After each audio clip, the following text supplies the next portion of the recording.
بہت اچھی لگی. تو یہ میرا دل تھا کہ میں تھوڑا سا اس میں سے کچھ سلیکٹڈ پارٹس آپ کو بھی سناؤں. تو اس میں ایکچولی تین چار کیریکٹرز ہیں جو کہ فرضی ہیں، اور وہ کیریکٹرز کو سامنے رکھ کر دکھایا گیا ہے کہ آپ یہ سمجھے کہ وہ میں ہوں یا آپ ہیں، اور ہمارے ساتھ یہ سب کچھ گزر رہا ہو تو زیادہ اچھا سمجھ آئے گا. تو اس میں جو بندہ جس کے ساتھ یہ سارے معاملات ہو رہے ہیں، ایک وہ ہے جس کا نام عبداللہ ہے، اور ایک ابھی تک جو ہم ڈسکس کریں گے ایک فرشتہ ہے جس کا نام صالح ہے. اور وہ فرشتہ انہوں نے بتایا ہے جو ہمارے دونوں کندھوں کے اوپر فرشتے ہیں، ایک جو نیکی کے اعمال لکھتا ہے اور ایک جو بدی. تو جو نیکی کے اعمال لکھنے والا فرشتہ ہے اس کو انہوں نے صالح کا نام دیا ہے. اور یہ دو فی الحال کیریکٹرز ہیں اس کہانی کے جو آج ہم پڑھیں گے. میں شروع کرتی ہوں، آپ لوگ سنیے. زمین کے سینے پر ایک سلوٹ بھی باقی نہیں رہے گی. دریا اور پہاڑ، کھائی اور ٹیلے، سمندر، جنگل، سب کچھ مٹ کر ختم کر دیا جائے گا. دور تک بس ایک چٹیل میدان اور اس کے اوپر ایک آگ اگلتا ہوا آسمان ہوگا. مگر آج اس آسمان کا رنگ نیلا نہیں ہوگا بلکہ لال انگارے کی طرح ہوگا. یہ لال سورج کی دہکتی آگ کی بجائے جہنم کے ایک بھڑکتے شعلوں کا ایک اثر ہوگا جو کسی اژدہے کی مانند منہ کھولے وقفے وقفے سے آسمان کی طرف لپکتے اور سورج کو اپنی گرفت میں لینے کی کوشش کرے گا. جہنمی شعلوں کی لپک کا یہ خوفناک منظر اور بھڑکتی آگ کے دہکنے کی آوازیں دل کو لرزا رہی تھی. لرزتے ہوئے یہ دل مجرموں کے دل تھے. یہ غافلوں، ظالموں، متکبرین اور سرکشوں کے دل تھے. سو آج وہ دن شروع ہوگا جب ان غافل دلوں کو جہنم کے بھڑکتے شعلوں اور ختم نہ ہونے والے عذابوں کی غذا بننا ہوگا. استغفر اللہ. خبر نہیں اس حال میں کتنے برس، کتنی صدیاں گزر چکی ہیں. یہ حشر کا میدان اور قیامت کا دن ہے. نئی زندگی شروع ہو چکی ہے، کبھی ختم نہ ہونے کے لیے. میں بھی حشر کی اس میدان میں گمسم کھڑا خالی آنکھوں سے سب کچھ دیکھ رہا ہوں. میرے سامنے ان گنت لوگ بھاگتے دوڑتے گرتے پڑتے چلے جا رہے ہیں. فضا میں شعلوں کے بھڑکنے کی آواز کے ساتھ لوگوں کے چیخ و پکار، رونے پیٹنے اور آہوزاری کی آوازیں بھی گونج رہی ہیں. لوگ ایک دوسرے کو برا بھلا کہہ رہے ہیں، گالیاں دے رہے ہیں، لڑ جھگڑ رہے ہیں، الزام تراشی کر رہے ہیں. کوئی سر پکڑے ہوئے بیٹھا ہے، کوئی منہ پر خاک ڈال رہا ہے، کوئی اپنا چہرہ چھپا رہا ہے، کوئی شرمندگی اٹھا رہا ہے، کوئی پتھروں سے سر ٹکرا رہا ہے، کوئی خود کو کوس رہا ہے، کوئی اپنے ماں باپ، بیوی، بچوں، دوستوں کو اپنی تباہی کا ذمہ دار ٹھہرا رہا ہے. ان سب کا مسئلہ ایک ہی ہے. قیامت کا دن آ گیا ہے اور ان کے پاس اس دن کی کوئی تیاری نہیں. اب یہ کسی دوسرے کو الزام دیں یا خود کو برا بھلا کہیں، ماتم کریں یا صبر کا دامن تھامیں، اب کچھ نہیں بدل سکتا. اب تو صرف انتظار ہے، کائنات کے مالک کے ظہور کا انتظار، جس کے بعد حساب کتاب شروع ہوگا اور عدل کے ساتھ ہر شخص کی قسمت کا فیصلہ ہو جائے گا. اس بھیانک دن کے آغاز پر میں اپنے گھر میں تھا. اس گھر کا محل وقوع دنیا کی کسی شخص کو سمجھایا نہیں جا سکتا. ایک ظاہر بین نظر کے لیے یہ گھر قبر کا ایک تاریک گڑھا ہے، مگر دراصل یہ آخرت کی دنیا کا پہلا دروازہ تھا. وہ دروازہ جسے اندر سے نہیں کھولا جا سکتا. مجھے اس دروازے کو کھولنے میں کوئی دلچسپی بھی نہیں تھی، کیونکہ میں اس دروازے سے گزر کر برزخ کی اس دنیا میں داخل ہو چکا تھا جس میں میرے لیے ختم نہ ہونے والی راحت تھی. اس روز مجھ سے میرا ایک بہت ہی دیرینہ دوست اور میرا محبوب دوست صالح ملنے آیا ہوا تھا. صالح وہ فرشتہ تھا جو دنیا کی زندگی میں میرے دائیں ہاتھ پر تھا. اس کی قربت موت کے بعد کی زندگی میں بھی میرے لیے ہمیشہ باعث اطمینان رہی، اور آج بھی ہمیشہ کی طرح ہماری یہ پرلطف گفتگو جاری تھی. دوران گفتگو میں نے اس سے پوچھا کہ یار یہ تو بتاؤ تمہاری ڈیوٹی میرے ساتھ کیوں لگائی گئی ہے؟ بات یہ ہے عبداللہ کہ میں اور میرا ساتھی دنیا میں تمہارے ساتھ ڈیوٹی کیا کرتے تھے. وہ تمہاری برائیاں اور میں تمہاری نیکیاں لکھا کرتا تھا. تم مجھے 2 منٹ فارغ نہیں رہنے دیتے تھے. کبھی اللہ کا ذکر کرتے تھے، کبھی اس کی یاد میں آنسو بہاتے تھے، کبھی انسانوں کے لیے دعائیں، کبھی نماز، کبھی اللہ کی راہ میں خرچ، کبھی خدمت خلق، کچھ اور نہیں تو تمہارے چہرے پر ہر وقت دوسروں کے لیے مسکراہٹ رہتی تھی، اسی لیے میں ہر وقت کچھ نہ کچھ لکھتا ہی رہتا تھا۔ تم نے مجھے تھکا کر مار ڈالا تھا، لیکن ہم فرشتے تم انسانوں کی طرح تو ہوتے نہیں کہ برائی کا بدلہ برائی سے دے، اس لیے تمہاری اس برائی کی وجہ میں بھی دیکھ لو اس لیے تمہاری اس برائی کی وجہ میں بھی دیکھ لو کہ میں تمہارے ساتھ ہوں اور تمہارا خیال رکھتا ہوں۔ صالح نے انتہائی سنجیدگی سے میری بات کا جواب دیا۔ میں نے اس کی بات کے جواب میں سنجیدگی کے ساتھ کہا، تم سے زیادہ برائی میں نے الٹے ہاتھ والے فرشتے کے ساتھ کی تھی۔ وہ میرا گناہ لکھتا تھا، مگر میں اس کے بعد فوراً توبہ کر لیتا تھا، اور پھر وہ بیچارہ اپنے سارے لکھے لکھائے کو بیٹھ کر مٹاتا اور مجھے برا بھلا کہتا کہ تم نے مٹوانا ہی تھا تو پھر لکھوایا کیوں تھا۔ آخر کار اس نے تنگ آ کر اللہ سے دعا کی کہ اس شخص سے میری جان چھڑائیں، اس لیے موت کے بعد سے اب تم ہی میرے ساتھ ہو۔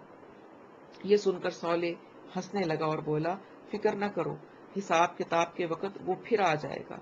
قانون کے تحت ہم دونوں مل کر ہی تمہیں اللہ تعالیٰ کے سامنے پیش کریں گے۔ یہ بات کہتے کہتے اس کے چہرے پر گہری سنجیدگی کے آثار نمایاں ہو گئے۔ وہ بولتے بولتے چپ ہو گیا اور اس نے سر جھکا کر ایک گہری خاموشی اختیار کر لی۔ میں نے اس کا یہ انداز آج تک نہ دیکھا تھا۔ چند لمحے بعد اس نے سر اٹھایا تو اس کے چہرے سے ہمیشہ رہنے والی شگفتگی اور مسکراہٹ رخصت ہو چکی تھی، اور اس کی جگہ خوف اور حزن کے سائے نمایاں تھے۔ مجھے دیکھ کر وہ مسکرانے کی ناکام کوشش کرتے ہوئے بولا، عبداللہ، اسرافیل کو حکم مل چکا ہے، خدا کا وعدہ پورا ہونے کا وقت آ گیا ہے، اہل زمین کی مہلت ختم ہو گئی ہے، تم کچھ عرصے مزید برزخ کے اس پردے میں خدا کی رحمتوں کے سائے میں رہو گے، مگر میں اب رخصت ہو رہا ہوں۔ اب میں تم سے اس وقت ملوں گا جب زندگی شروع ہوگی، تمہاری آنکھ کھلے گی تو قیامت کا دن شروع ہو چکا ہوگا، اور اس روز تم دوبارہ مجھ سے ملو گے۔ زندگی کے ہنگامے جاری تھے، بازاروں میں چہل پہل اور گہما گہمی تھی۔ اہل زمین جو ہمیشہ سے کرتے آئے تھے وہی کر رہے تھے، ظلم اور فساد کی داستانیں، دھوکہ اور فریب کی کہانیاں۔ آسمانی صحیفوں کی تمام پیشن گوئیاں پوری ہو گئیں، مگر انسانیت پھر بھی ہوش میں نہ آئی۔ سونامی آئے، سیلاب آئے، زلزلے آئے، مگر انسانیت غفلت سے نہ نکلی۔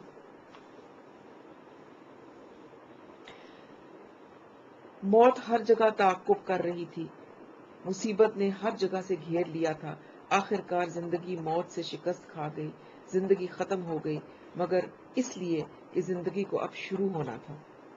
ہوا کی تیز سرسراہٹ کی آواز میرے کانوں میں آنے لگی، بارش کے کچھ بوندیں میرے چہرے پر گریں، مجھے ہوش آنے لگا۔ میں بہت دیر تک اٹھنے کی کوشش کرتا رہا، مگر میرے حواس مکمل طور پر بیدار نہ ہو سکے۔ کافی دیر میں اسی حال میں رہا کہ اچانک میرے کانوں میں ایک مانوس سی آواز آئی، عبداللہ، اٹھو، جلدی کرو۔ یہ میرے دوست، میرے قبر کے ساتھی صالح کی آواز تھی۔ اس کی آواز نے مجھ پر جادو کر دیا اور میں ایک دم سے اٹھ کھڑا ہوا۔ میں کہاں ہوں؟ یہ میرا پہلا اور بے ساختہ سوال تھا۔ تم بھول گئے میں نے تم سے کہا تھا کہ قیامت کا دن شروع ہو گیا ہے، اسرافیل دوسرا سور پھونک رہے ہیں۔ اس وقت اس کی صدا بہت ہلکی ہے، ابھی اس کی آواز سے صرف وہ لوگ اٹھ رہے ہیں جو پچھلی زندگی میں اللہ کے فرما برداروں میں سے تھے۔ اس نے میرا کندھا تھپ تھپاتے ہوئے کہا، اور باقی لوگ؟ میں نے اس کی بات کاٹ کے پوچھا۔ تھوڑی ہی دیر میں اسرافیل کی سور کی آواز بلند ہوتی چلی جائے گی اور اس میں پھر سختی آنے لگے گی۔ پھر یہ آواز ایک دھماکے میں بدل جائے گی، اس وقت باقی سب لوگ بھی اٹھ جائیں گے، مگر وہ اٹھنا بہت مصیبت اور تکلیف کا اٹھنا ہوگا۔ ہمیں اس سے پہلے ہی یہاں سے چلے جانا ہے، اس نے تیزی سے جواب دیا۔ مگر کہاں؟ یہ سوال میری آنکھوں سے جھلکا ہی تھا کہ صالح نے اسے پڑھ لیا۔ تم خوش نصیب ہو عبداللہ، ہم عرش کی طرف جا رہے ہیں، وہ تیزی سے قدم اٹھاتا ہوا بولا۔ پھر مزید تفصیل بتاتے ہوئے اس نے کہا، اس وقت صرف انبیاء، شہداء، صدیقین، صالحین ہی اپنی قبروں سے نکلے ہیں۔ یہ وہ لوگ ہیں جن کی کامیابی کا فیصلہ دنیا ہی میں ہو گیا تھا۔ یہ وہ لوگ ہیں جنہوں نے خدا کو بن دیکھے مان لیا تھا۔ عبداللہ، آج ان لوگوں کے بدلے کا وقت ہے، اور یہ ہے ان کے بدلے کا آغاز۔ صالح کی باتیں سنتے ہوئے میرے چہرے سے حیرت اور اس کے چہرے سے خوشی ٹپک رہی تھی، مگر میں تو جنت میں تھا۔ اور صالح نے ہنستے ہوئے میری بات کاٹ کر کہا، میرے دوست، وہ برزخ کا زمانہ تھا، وہ جنت نہیں تھی، وہ خواب کی زندگی تھی، اصل زندگی تو اب شروع ہوگی، جنت تو اب ملے گی۔ ویسے وہ بھی حقیقت ہی تھی، دیکھ لو، تمہاری اور میری دوستی وہیں پر ہوئی تھی۔ میں اپنا سر جھٹک کر اسے دیکھنے لگا، کچھ میری سمجھ میں آ رہا تھا اور بہت کچھ ابھی سمجھنا باقی تھا، مگر اس لمحے میں نے اپنے آپ کو صالح کے حوالے کرنا ہی بہتر سمجھا۔ صالح سے میری دوستی اس وقت ہوئی تھی جب میں نے موت کے بعد زیادہ درست الفاظ میں فانی دنیا کے دھوکے سے نکل کر حقیقت کی دنیا میں قدم رکھا تھا۔ لوگ موت سے پہلے ڈرتے ہیں، مگر میرے لیے موت ایک انتہائی خوشگوار تجربہ تھی۔ مالک الملک اسرائیل کا نام دنیا میں دہشت کی ایک علامت ہے، مگر میرے سامنے وہ ایک انتہائی خوبصورت شکل میں آئے تھے۔ انہوں نے بہت محبت اور شفقت سے میری شخصیت یعنی میری روح کو میرے جسم سے جدا کیا تھا۔ میرا جسمانی وجود سابقہ دنیا میں رہ گیا اور میری اصل شخصیت یعنی میری روح انہوں نے اس نئی دنیا میں، جس کا نام عالم برزخ تھا، منتقل کر دی۔ برزخ کا مطلب پردہ ہوتا ہے۔ مالک الملک کے ظاہر ہوتے ہی میرے اور پچھلی دنیا کے درمیان ایک پردہ حائل ہو گیا، جس کی بنا پر اس دنیا سے میرا رابطہ ختم ہو گیا۔ میں نہیں جانتا تھا کہ میری جدائی کے غم میں میرے اہل خانہ پر کیا گزری ہوگی، لیکن مجھے یہ یقین تھا کہ میری تربیت کے بنا پر وہ خدا کی رضا پر صابر اور شاکر ہو گئے ہوں گے۔ میں اپنی اصل شخصیت سمیت اب ایک نئی دنیا میں تھا۔ یہ برزخ کی دنیا تھی۔ اس نئی دنیا میں مالک الملک اسرائیل نے مجھے جس شخص کے حوالے کیا تھا وہ یہی صالح تھا۔ اس کے ساتھ بہت سے خوش شکل، خوش لباس اور خوش گفتار فرشتے بھی موجود تھے۔ ان سب کے ہاتھوں میں گلدستے تھے پھولوں والے، زبان پر مبارکباد اور سلامتی کی دعائیں تھیں۔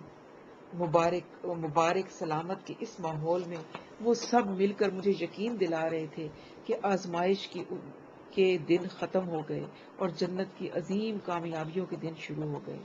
اس وقت صالح نے مجھے یہ خوشخبری دی کہ برزخی زندگی کے آغاز پر میرے لیے پہلا انعام پروردگار ارض و سماوات کی حضور پیشی ہوگی۔ اس نے مجھے بتایا کہ یہ اعزاز ہر شخص کو نہیں ملتا۔ میرے لیے یہ خوشخبری جنت کی خوشخبری سے بھی زیادہ قیمتی تھی۔ ان سب کی معیت میں میرا سفر شروع ہوا۔ یہ نئی دنیا تھی۔ یہاں فاصلے، مقامات، سپیس، ٹائم کے معنی اس طرح بدل گئے تھے کہ وہ الفاظ کے کسی جامع میں بیان نہیں کیے جا سکتے۔ میں مستی اور سرشاری کے عالم میں یہ سفر طے کر رہا تھا کہ ایک جگہ ہم روک دیے گئے۔ اعلان ہوا کہ زمین کے فرشتوں کی حد آ گئی ہے، سب یہاں رک جائیں۔ صرف صالح کو میرے ساتھ آگے بڑھنے کی اجازت ملی۔ اللہ تعالیٰ کی طرف کا سفر شروع ہوا۔ جلد ہی ہم ایک اور جگہ پہنچ کر رک گئے۔ یہاں جبرائیل امین خاص طور پر میرے استقبال کے لیے آئے ہوئے تھے۔ مجھے دیکھ کر وہ کہنے لگے، عبداللہ، تم مجھ سے پہلی دفعہ مل رہے ہو، مگر میں تم سے پہلے بھی کئی بار مل چکا ہوں۔ پھر آہستہ سے میرا کندھا تھپ تھپاتے ہوئے بولے، آقا کے حکم پر کئی دفعہ میں نے تمہاری مدد کی تھی، مگر ظاہر ہے اس وقت تم مجھے دیکھ نہیں سکتے تھے، نہ ہی تم مجھے جانتے تھے۔ اللہ تعالیٰ کے الفاظ سے میرے چہرے پر ایک روشنی پھوٹی۔ جیسے ہی جبرائیل کی نورانی وجود نے الفاظ میں ڈھلنے سے قبل ہی میں نے پڑھ لیا اور کہا، آؤ چلو، میں تمہیں تمہارے انداتا سے ملواتا ہوں۔ نبیوں کے علاوہ یہ اعزاز بہت کم انسانوں کو حاصل ہوتا ہے کہ وہ اس طرح بارگاہ احدیت میں پیش کیے جاتے ہیں۔ تم واقعی بہت خوش نصیب ہو۔ ہم آگے بڑھے تو میرے ذہن میں ایک سوال پیدا ہوا جس کا پوچھ لینا ہی مناسب خیال کرتے ہوئے میں نے جبرائیل علیہ السلام سے عرض کیا، کیا ہم سدرۃ المنتہا کی طرف جا رہے ہیں؟ نہیں، جبرائیل امین نے جواب دیا۔ پھر مزید وضاحت کرتے ہوئے کہا، تمہارے ذہن میں غالباً معراج والی بات ہے، وہ تو انبیاء کا راستہ ہے۔ انبیاء کی حضوری کے مقامات بہت اعلیٰ ہوتے ہیں، پھر انہیں مشاہدات بھی کرائے جاتے ہیں۔ تمہارا راستہ بالکل الگ ہے۔ تمہیں صرف اللہ تعالیٰ کی حضور سجدے کا اعزاز بخشنے کے لیے بلایا جا رہا ہے اور غالباً تمہاری وجہ سے صالح کو بھی یہاں تک آنے کی اجازت ملی ہے۔ اس لمحے میں نے صالح کو دیکھا جس کا چہرہ خوشی سے دمک رہا تھا۔ جبرائیل امین نے گفتگو کا سلسلہ جاری رکھتے ہوئے کہا، خدا کی ہستی لامحدود ہے، اس کے مقامات بھی لامحدود ہیں۔ تمہاری دنیا میں ان مقامات کا کوئی اندازہ بھی نہیں لگا سکتا۔ جو کچھ تم دنیا میں جانتے تھے وہ بہت محدود اور بہت کم تھا۔ آج مرنے کے بعد تمہاری آنکھیں کھلی ہیں، اب تم وہ دنیا دیکھ رہے ہو جس کے کمالات کی کوئی حد ہی نہیں ہے۔ میں جو کچھ دیکھ رہا تھا وہ واقعی جبرائیل امین کی سچائی کا ثبوت تھا۔ میں نے دل میں سوچا کہ اللہ کا شکر ہے کہ میں کفر اور نافرمانی کی حالت میں نہیں مرا، ورنہ آنکھیں تو اس وقت بھی کھلتی، مگر جو کچھ دیکھنے کو ملتا وہ بہت ہی برا اور بھیانک ہوتا۔ جبرائیل امین کی معیت میں ہم مختلف مراحل طے کرتے ہوئے حاملین عرش کے قریب پہنچ گئے۔ یہاں نور، رنگ اور روشنی کا ایک ایسا حسین اور لطیف امتیاز چھایا ہوا تھا جو بیان کی گرفت سے باہر ہے۔ حاملین عرش کے سر جھکے ہوئے تھے، چہرے پر خشیت کے آثار اور طمانینت کا نور پھیلا ہوا تھا۔ جبرائیل امین السلام علیکم جبرائیل امین نے بتایا، پروردگار کی بارگاہ کا ہر حکم انہی فرشتوں کی وساطت سے نیچے جاتا ہے، نیچے والوں کا ہر فعل انہی کے ذریعے سے اللہ تعالیٰ کے حضور میں پیش کیا جاتا ہے۔ میں قرب الہی کے اس مقام کو رشک بھری نظروں سے دیکھ رہا تھا۔ انہوں نے بھی نظر اٹھا کر مجھے دیکھا اور لمحہ بھر کے لیے ان کے چہروں پر مسکراہٹ آ گئی۔ میرا حوصلہ بڑھا، میں نے قدم عرش کی سمت بڑھائے، میری روئیں سے اس ہستی کی حمد و ثنا بلند ہونے لگی جس سے ملنے کی خواہش میں ساری زندگی میں نے گزار دی تھی۔ پھر چلتے چلتے مجھ پر نہ جانے کیوں لرزہ طاری ہونے لگا۔ خدا سے ملنے کی شدید ترین خواہش پر اس کی عظمت کا احساس غالب آ گیا۔ اس لمحے مجھ پر اتنا شدید رعب طاری ہوا کہ میں گھبرا کر واپس پیچھے ہٹنے لگا۔ اگرچہ عرش ابھی بہت دور تھا، مگر صاحب عرش کی عظمت کے احساس سے میری ہمت ٹوٹ گئی۔ مجھے لگا کہ اس لمحے میرا وجود کرچی کرچی ہو کر فضاؤں میں بکھر جائے گا۔ شاید یہی ہوتا، مگر ایسے میں میرے کانوں میں جبرائیل امین کی آواز آئی، یہیں سجدے میں گر جاؤ، اس مقام سے آگے صرف انبیاء کرام جاتے ہیں۔ میں اور صالح دونوں سجدے میں چلے گئے۔ جسے بن دیکھے سجدہ کیا تھا، آج پہلی دفعہ دیکھ کر سجدہ کیا۔ دیکھا تو خیر کیا ہی تھا، بس آثار ہی دیکھے تھے۔ یہ سجدہ کتنا طویل اور کتنا لذیذ تھا مجھے یاد نہیں، مگر اس لمحے کو تمام ہونا ہی تھا۔ حاملین عرش کی دلکش صدا بلند ہوئی، هو اللہ لا الہ الا ہو۔ یہ اعلان تھا کہ صاحب عرش کلام کر رہا ہے۔ آواز آئی، میں اللہ ہوں، میرے سوا کوئی معبود نہیں۔ ہر سر سے لذیذ ترین اس صدا میں وہ سحر تھا کہ میرا وجود سراپا گوش ہو گیا۔ میرا پورا جسم اور اس کی ہر قوت کانوں اور سماعت میں سمٹ آئی۔ میں مزید کچھ سننے کا منتظر تھا، مگر گفتگو میں ایک وقفہ آ گیا۔ مجھے احساس ہوا کہ شاید اب مجھے کچھ کہنا چاہیے۔ وہ پہلی بات میری زبان پر آئی، وہ یہ تھی، مالک، زندگی میں یہی ایک حقیقت تو میں نے جانی تھی۔ میری یہ بات میرے اپنے کان بمشکل سن سکے تھے، مگر حاضر اور غائب کے جاننے والے، دلوں کے بھید کو پا لینے والے تک پہنچ گئے۔ جواب آیا، مگر یہ بات جاننے والا ہر شخص یہاں تک نہیں آتا۔ جانتے ہو عبداللہ تم یہاں تک کیسے آ گئے ہو؟ اس دفعہ میرے شہنشاہ کے لہجے کے جاہ و جلال میں اپنائیت کا رنگ اور جھلک تھی۔ اس لیے کہ تمہاری زندگی کا مقصد لوگوں کو میرے بارے میں بتانا تھا، میری ملاقات سے خبردار کرنا تھا۔ تم نے میری یاد کو، میرے کام کو اپنی زندگی بنا لیا تھا، یہ اس کا بدلہ ہے۔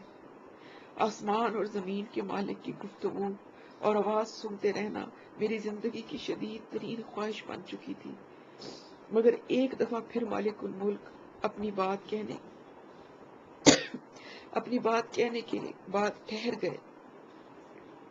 مجھے افسوس ہوا کہ میرے رب مجھے بولنے کا موقع دے رہے ہیں. میں نے عرض کیا کیا میں آپ کے پاس یہاں رک نہیں سکتا؟ مجھ سے کوئی دور نہیں ہوتا. اللہ نے فرمایا نہ میں کسی سے دور ہوتا ہوں. میرا ہر بندہ اور میری ہر بندی جو میری یاد میں جیتے ہیں وہ میرے پاس رہتے ہیں. اور کچھ آخری بات سے مجھے اندازہ ہوا کہ ملاقات کا وقت اب ختم ہو گیا ہے. میں نے عرض کیا میرے لیے کیا حکم ہے میرے اللہ؟ اللہ تعالیٰ نے فرمایا حکم کا وقت گزر گیا، اب تو تمہاری حکمران بنانے کا وقت آیا ہے. فی الحال تم واپس جاؤ، زندگی ابھی شروع نہیں ہوئی. میں نے چلتے چلتے عرض کیا آپ قیامت کے دن مجھے بھولیں گے تو نہیں؟ میں نے اس دن کی وحشت اور آپ کی ناراضگی کے بارے میں بہت کچھ سن رکھا ہے. فضا میں ایک حزین تبسم بکھر گیا. کھنکتے ہوئے لہجے میں صدا آئی بھولنے کا آزا تو تم انسانوں کو ہے. بادشاہوں کا بادشاہ، تمہارا مالک، تمہارا رب کچھ نہیں بھولتا. رہا میرا غصہ تو وہ میری رحمت پر کبھی غالب نہیں آتا. تم نے تو زندگی بھر مجھے امید اور خوف کے ساتھ یاد رکھا، میں بھی تمہیں درگزر اور رحمت کے ساتھ یاد رکھوں گا. لیکن ایک لمحے کے توقف کے بعد ارشاد ہوا تمہاری تسلی کے لیے میں صالح کو تمہارے ساتھ کر رہا ہوں. یہ تمہاری ہر ضرورت کا خیال رکھے گا اور ہر ضرورت کے موقع پر تمہارا خیال رکھے گا. یہ تھی میری اور صالح کی پہلی ملاقات کی رویداد. اس نے میرے ساتھ رہنے کی اصل وجہ تھی. عالم برزخ میں میری زندگی جسم کے بغیر تھی. اس میں میرے احساسات، جذبات، تجربات اور مشاہدات کی کیفیت ویسی ہی تھی جیسے خواب میں ہوتی ہے، یعنی غیر مادی مگر شعور سے بھرپور زندگی جس میں مجھے ان نعمتوں کا مکمل احساس رہتا جو جنت میں مجھے ملنے والی تھی. صالح میری خواہش پر وقفے سے مجھ سے ملتا رہا، ہر دفعہ مجھے نئی نئی چیزوں کے بارے میں بتاتا رہا، میرے ہر سوال کا جواب دیتا رہا. آہستہ آہستہ ہماری دوستی بڑھتی گئی. پھر آخری ملاقات میں اس نے مجھے بتایا کہ زندگی شروع ہونے جا رہی ہے اور اب میں اس کے ساتھ میدان حشر کو تیزی کے ساتھ عبور کرتا ہوا عرش کی طرف بڑھ رہا تھا. یہاں پر ختم کرتے ہیں، اس سے آگے انشاءاللہ آگے کنٹینیو رکھیں گے. یہ ساری باتیں جو